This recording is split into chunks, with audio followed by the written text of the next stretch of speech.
Hi everyone, in this video I'm going to show you how to make your mouse left-handed on Windows 11 by switching the primary mouse button. Let's get started. So first click on the start button and open settings.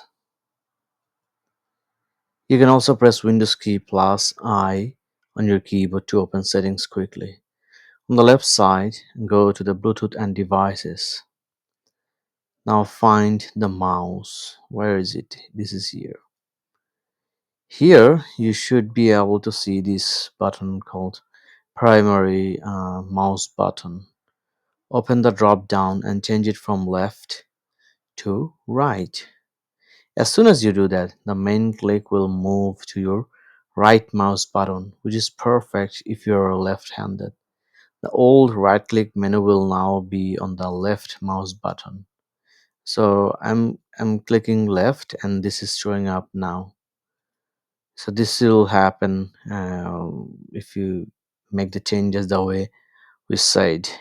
If you ever want to switch back for your right-handed use, just return to here and select it right to left.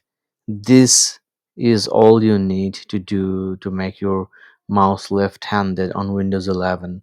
If this helped you, please give the video a like, leave a comment, and subscribe for more Windows 11 tips. Thanks a lot.